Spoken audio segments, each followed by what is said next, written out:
Bonjour à tous, bon retour sur ma chaîne ou bienvenue si cette vidéo est la première que vous regardez.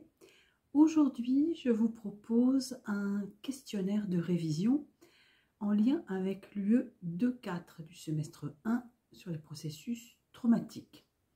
Alors, comme ce questionnaire risque d'être un petit peu long, je pense qu'une seule vidéo ne suffira pas, il y en aura au moins deux. Donc, je vais procéder par différentes thématiques, donc une petite série de questions par thématique. Je vais vous laisser prendre connaissance donc, des questions, vous essayez d'y répondre et à chaque fois, donc, je ferai la correction par thématique. Pour prendre connaissance des différentes questions et y répondre, je vous conseille de faire pause sur chaque question. Donc, la première série de questions va concerner la douleur. Je vous laisse quelques instants pour prendre connaissance des questions et d'essayer bien sûr d'y répondre.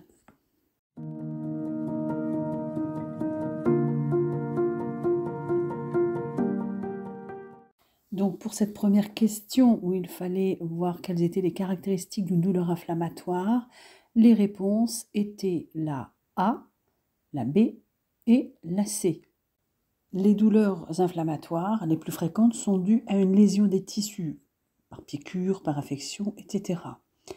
Donc, ce sont des douleurs nociceptives du nom des récepteurs qui tapissent en densité variable la peau, les articulations, les muscles, les viscères, et un coup, un pincement, une piqûre ou une morsure, ou encore le chaud et le froid, ou une substance toxique. L'inflammation induite par une infection, tout cela va activer les récepteurs de la douleur qui se présentent sous la forme de terminaisons nerveuses. Alors, une douleur inflammatoire, c'est une douleur qui est plus importante la nuit, qui réveille parfois le patient. Elle est souvent en recrudescence matinale et toute douleur type inflammatoire nécessite un dérouillage matinal. C'est le cas notamment, par exemple, des douleurs d'arthrose.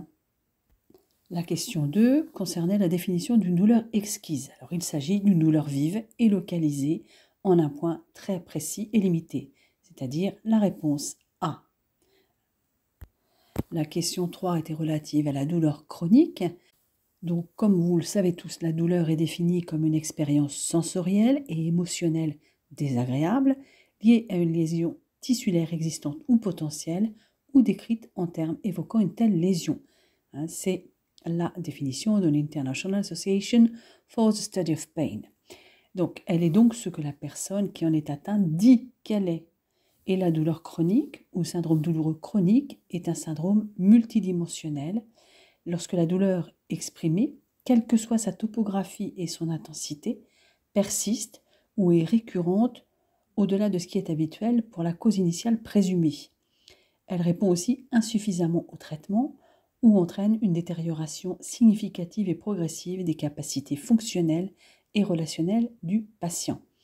En bref, elle dure généralement plus de 3 mois, elle n'a pas de cause toujours identifiée et elle est une expérience donc sensorielle, émotionnelle, désagréable, mais ça comme toute douleur.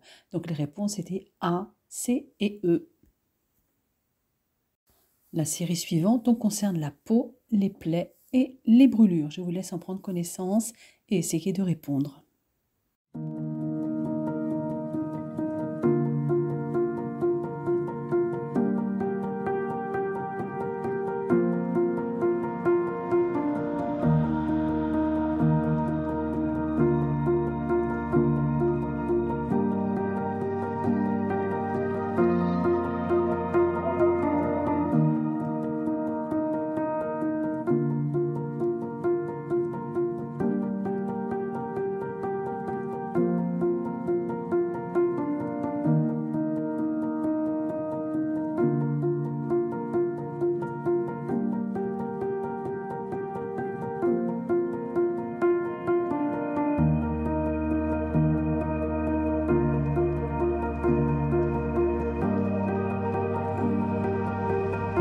Il s'agit ici de la question 14 et non de la question 13, bien sûr.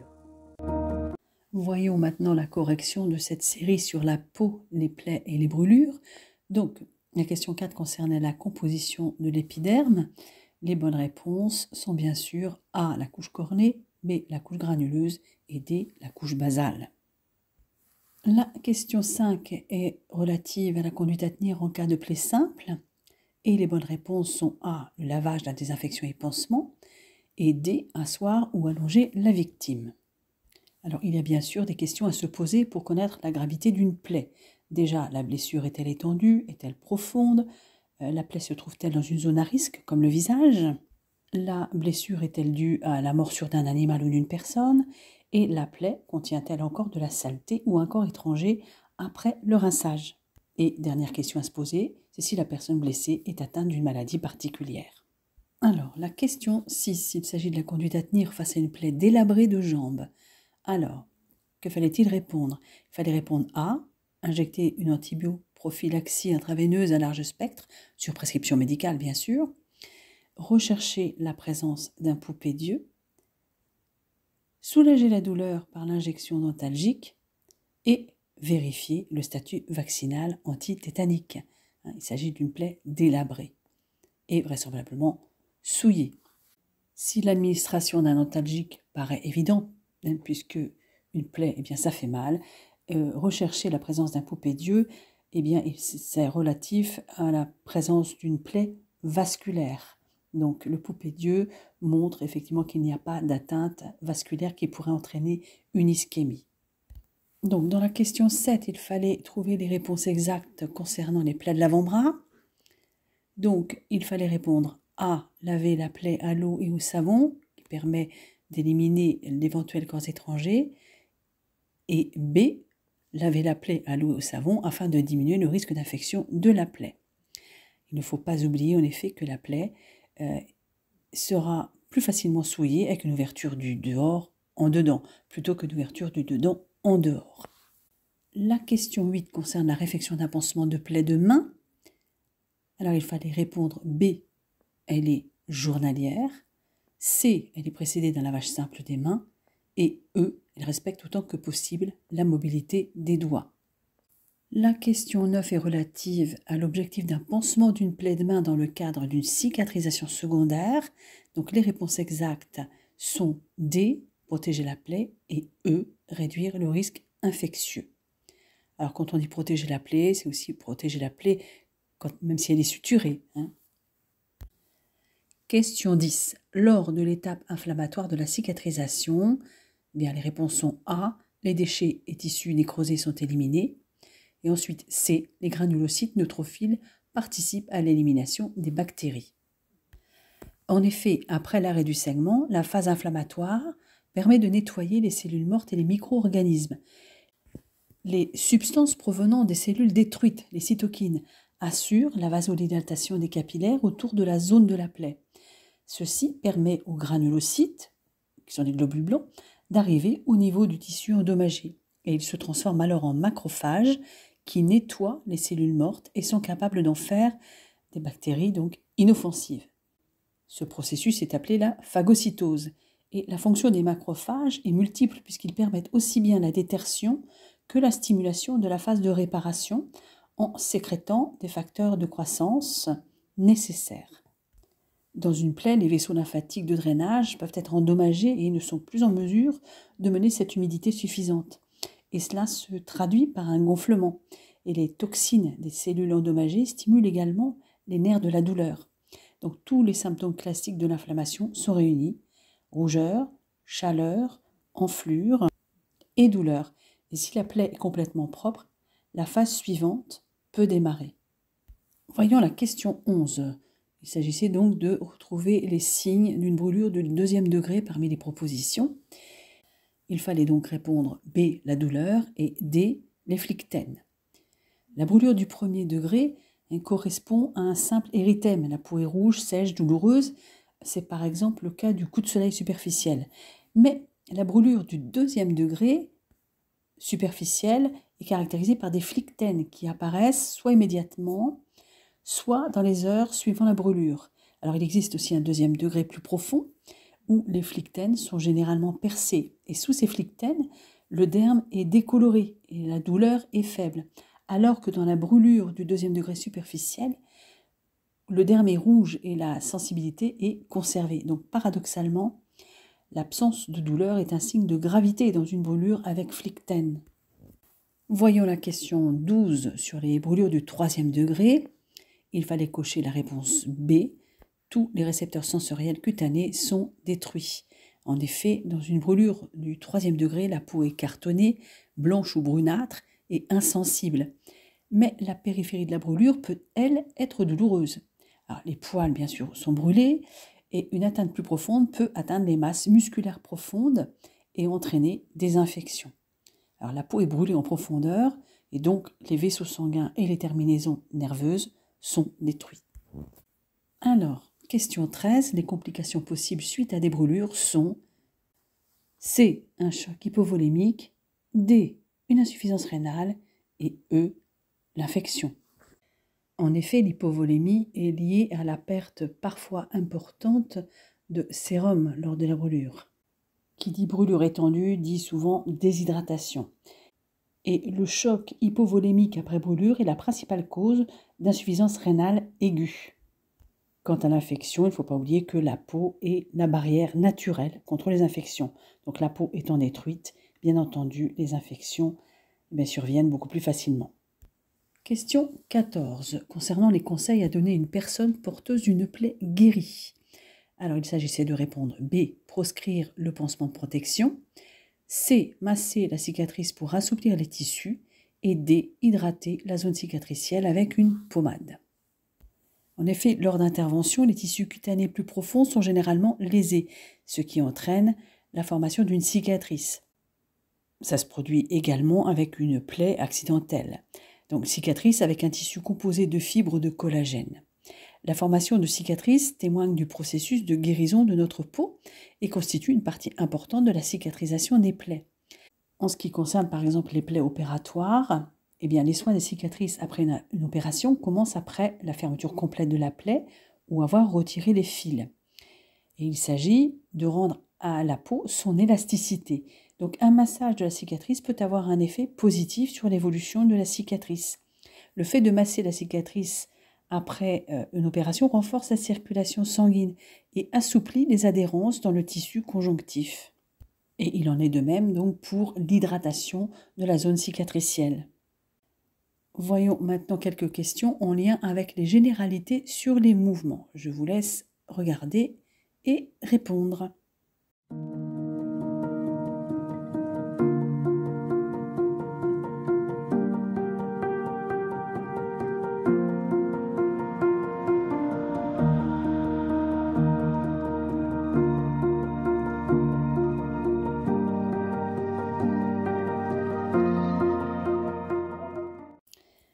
Voyons maintenant la correction. Donc, question 15. L'appellation anatomique du mouvement éloignant un membre de l'axe médian du corps est A. L'abduction. Question 16. Le terme désignant le mouvement rapprochant un membre de l'axe médian du corps est la B. L'adduction. Question 17.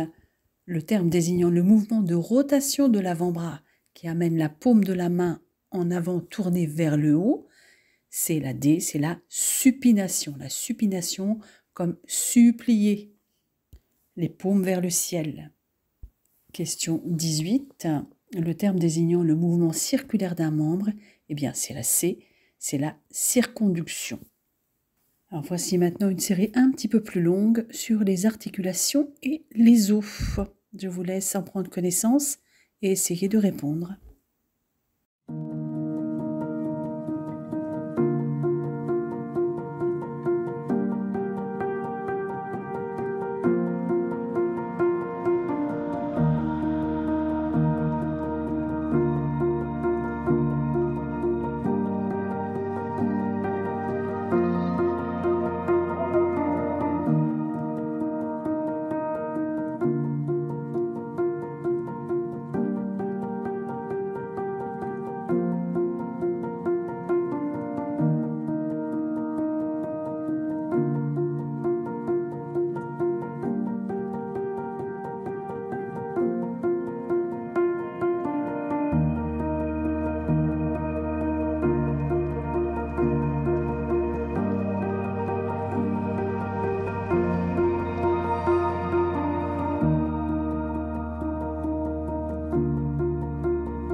Voyons maintenant la correction de cette série sur les articulations et les os. Question 19. Sur les différentes classifications des articulations, il fallait répondre A, les diarthroses, B, les amphiarthroses et D, les synarthroses. Alors, une diarthrose désigne une articulation mobile multiaxiale avec un joint de synovie qui permet un mouvement libre. Toutes les articulations synoviales sont fonctionnellement classées comme une articulation de la diarthrose, par exemple un genou, une épaule. En différence de la diarthrose avec mobilité libre, la synarthrose est une articulation fixe entre deux os, donc immobile. Et l'amphiarthrose distingue une articulation semi-mobile. Question 20. Lorsque l'angle d'inclinaison cervico-diaphysaire dans un plan frontal est inférieur à 125 degrés, on parlera de, réponse C, coxa vara. Donc, quand on parle de coxa vara, c'est une maladie de croissance du cartilage de conjugaison de la tête du fémur, comme une ostéonécrose. Il devient fragile et laisse la tête glisser sous l'effet du poids. Et l'angle entre la tête et le col devient trop fermé vers l'intérieur. Et quand on parle de coxa valga, puisque c'était l'une des réponses, c'est l'ouverture trop grande de l'angle entre le col du fémur et le reste du fémur. Et sa conséquence, eh bien, c'est une arthrose précoce. La tête du fémur s'appuie en effet sur une trop petite surface et cela augmente les pressions au niveau du cartilage articulaire. Quant au varus, qui signifie tourner en dedans, eh bien, ça se dit d'un membre ou d'un segment de membre dévié vers l'intérieur, par opposition à valgus. Et la coxite, eh bien, c'est une arthrite de la hanche, quelle qu'en soit l'origine, ou une arthrose d'évolution aiguë. Les symptômes, eh bien, ce sont des douleurs de la hanche, en général ressenties au niveau de l'aine et qui vont souvent jusqu'au genou. Et coxa plana, mais c'est assez rare, c'est l'aplatissement de la tête fémorale. Question 21. Alors, les os de la tête, du rachis et de la cage thoracique forment, la réponse C, le squelette axial. Question 22. Les os des membres supérieurs avec la ceinture scapulaire et les os des membres inférieurs et la ceinture pelvienne forment le squelette appendiculaire. Réponse A. Question 23. Alors, quelle est la dénomination des os de l'avant-bras? Eh bien, c'était la réponse C, le radius et l'ulna. Question 24. Les os de la jambe sont le tibia et la fibula. Question 25 maintenant. Alors, quelle est la dénomination de la cavité profonde de l'os iliaque dans laquelle se loge la tête du fémur? Eh bien, il s'agit du cotyle. La tête fémorale s'insère dans le cotyle ou la cavité cotyloïde, également appelée acétabulum. En ce qui concerne les autres réponses qui étaient fausses, eh bien l'ischion ou ischium, c'est un élément de l'os iliaque. La cavité églénoïde, c'est la cavité dans laquelle s'insère la tête humérale. Le pubis est la branche antérieure de l'os iliaque. Et le condyle, c'est la surface articulaire autour de laquelle va s'appliquer un autre os. Voyons quelques exemples d'articulation condylienne. On a l'articulation temporomandibulaire ou l'articulation radiocarpienne, ou encore les articulations métacarpo-phalangiennes, ou l'articulation fémoro-tibiale. Question 26. La tête fémorale est essentiellement vascularisée par l'artère B, circonflexe. Les autres réponses étaient fausses, bien sûr, puisque l'artère glutéale est l'artère fessière.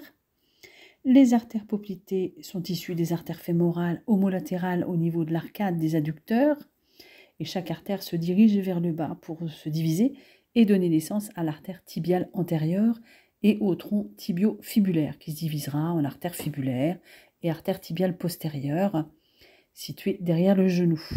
Elle permet donc de vasculariser la jambe. Et elle est soumise à de fortes contraintes physiques du fait de la flexion répétée du genou, ce qui peut parfois fragiliser sa paroi. Alors l'artère pudendale, c'est l'artère qui permet la vascularisation des organes génitaux. Et l'artère fibulaire, c'est l'artère nourricière de la fibula. Question 27. Alors la colonne vertébrale, il fallait répondre C, débute au niveau cervical, par l'atlas reposant sur l'axis et E se termine par 5 vertèbres lombaires et 5 vertèbres sacrées. Alors, l'atlas, c'est la première vertèbre cervicale, C1, et par conséquent la première vertèbre du rachis.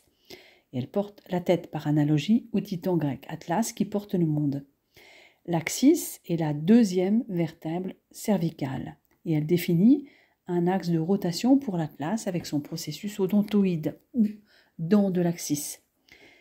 Ensuite, on a les vertèbres C3, C4, C5, C6 et C7 qui sont dans la continuité de la transition opérée par l'axis. Ce sont des os légers qui assurent une amplitude maximale de mouvement et de souplesse. Les 12 vertèbres suivantes forment la partie centrale ou thoracique de la colonne vertébrale, de T1 à T12.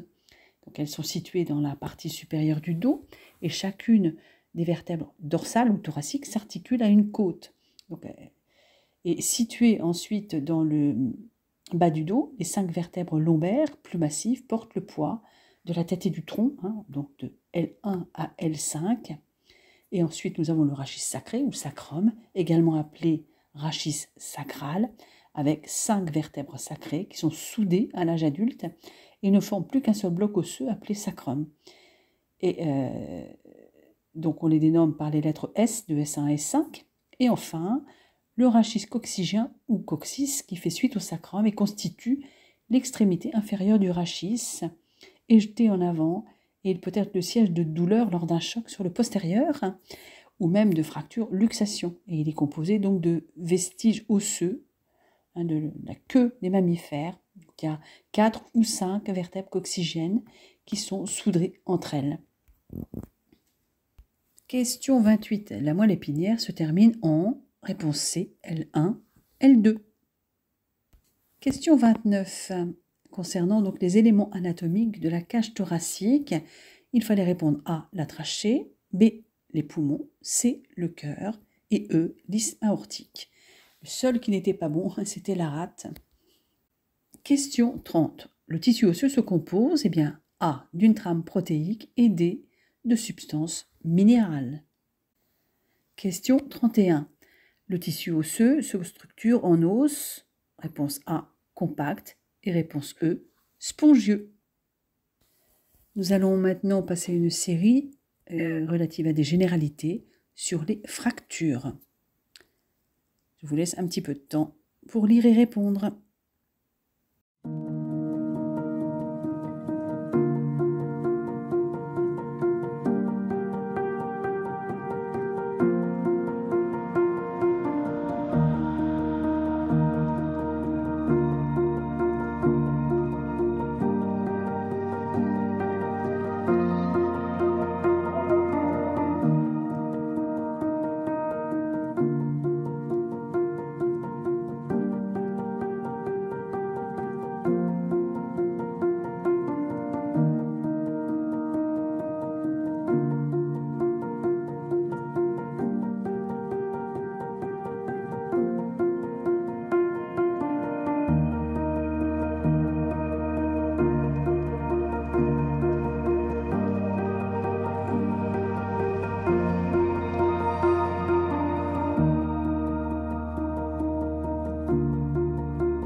Voyons la correction de ces généralités sur les fractures. Question 32.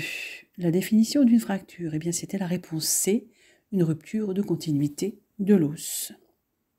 Question 33. Les principaux signes cliniques retrouvés lors d'une fracture sont réponse C, la déformation, D, la douleur et E, l'impotence fonctionnelle.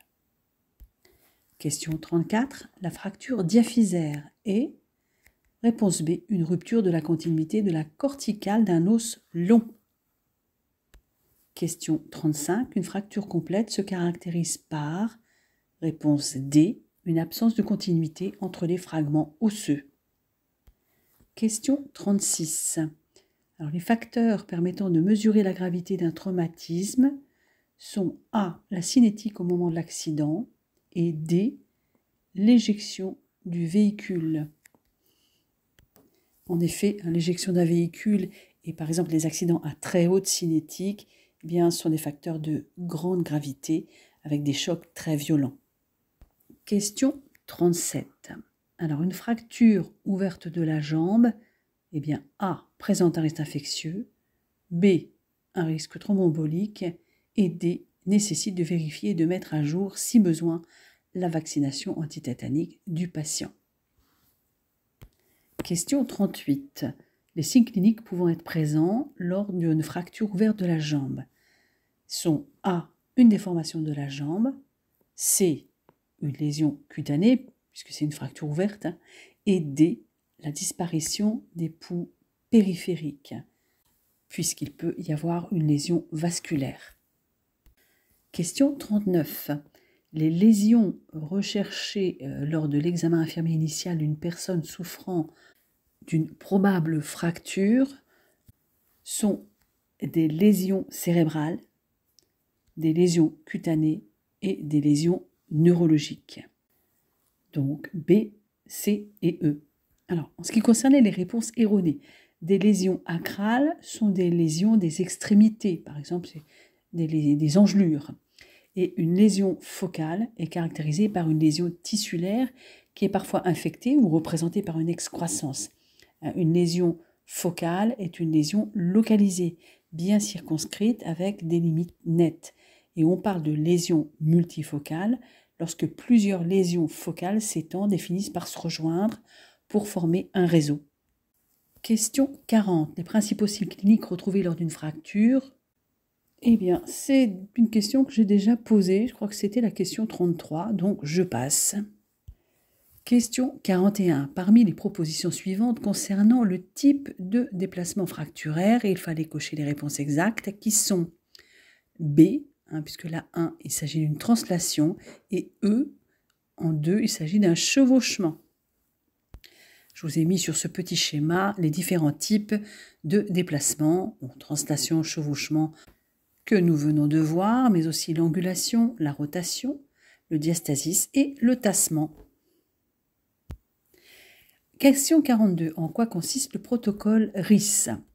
Alors, il s'agit de, A, il s'agit de mettre au repos le membre lésé, C, de glacer le membre lésé, et D, de réaliser une contention du membre lésé. Alors, le protocole RIS est un acronyme formé de 4 éléments de traitement des traumatismes des tissus mous. Alors, repos, en anglais rest, glace, en anglais ice, compression, en anglais compression, et élévation, en anglais elevation. Alors, en français, d'autres acronymes sont utilisés comme le protocole grec, glace, repos, élévation et compression, ou moins fréquemment le protocole RGCE.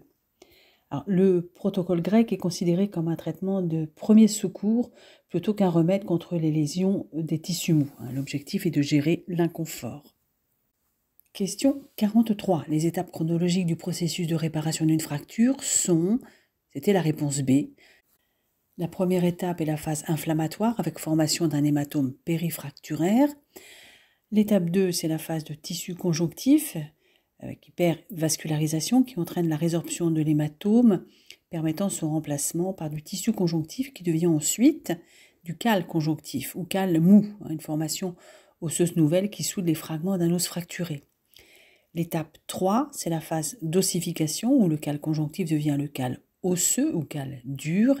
Et l'étape 4, c'est la phase de modelage du cale osseux qui rend à l'os sa forme originelle. Question 44. De quel type de fracture s'agissait-il? Sur ce schéma, il s'agissait de la réponse C, c'est une fracture comminutive, c'est-à-dire en plusieurs petits fragments.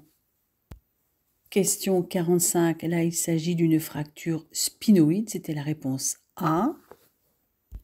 Dans la question 46, il s'agit d'une fracture oblique déplacée, et là elle est plutôt bien déplacée. Question 47, là il s'agit d'une fracture transverse, réponse B. Et question 48, sur cette radio, il s'agissait de la réponse B, une double fracture en bois vert. Question 49. Alors, la traduction d'une pseudarthrose, il fallait répondre la réponse E, c'est une absence totale de consolidation à 6 mois d'une fracture. C'est une mauvaise consolidation qui aboutit à une malformation structurale de l'os. Donc, lorsqu'une fracture ne se consolide pas et qu'il se produit une dévascularisation, on parle de pseudarthrose atrophique. Question 50. Que définit le terme de calvicieux? Il fallait donner la réponse B. Il s'agit de la consolidation en position anormale des os après une fracture. Voyons maintenant quelques questions sur les luxations que je vous laisse lire et auxquelles vous pouvez essayer de répondre.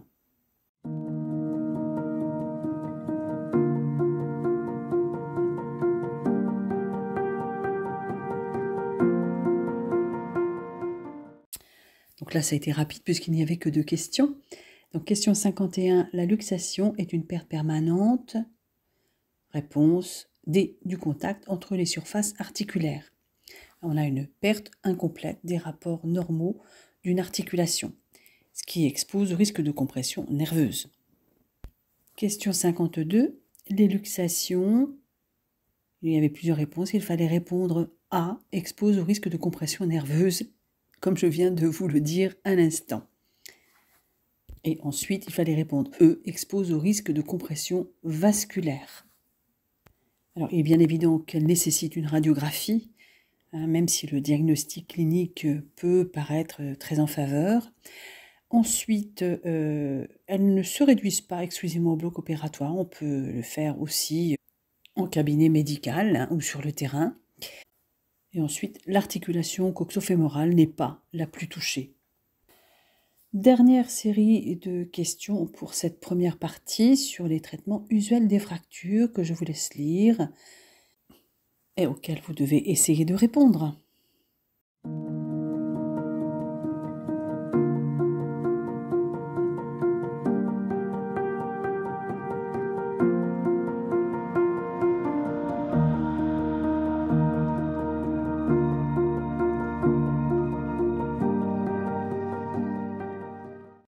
Donc voici la correction sur cette série de questions sur les traitements usuels des fractures. Question 53, le traitement orthopédique fait appel à quel moyen de stabilisation? Eh bien, il fallait répondre D, un plâtre. Les autres réponses correspondaient à des traitements chirurgicaux. Question 54, en quoi consiste l'osséosynthèse? Il fallait répondre A, c'est l'ensemble de procédés qui permettent de traiter des fractures à l'aide de vis, de plaques, de clous ou de tiges au cours d'une intervention chirurgicale. Question 55. Alors les conseils donnés à un patient porteur d'un plâtre pour une fracture non déplacée, il fallait répondre A, ne pas mouiller le plâtre, et C, positionner la jambe en proclive au repos.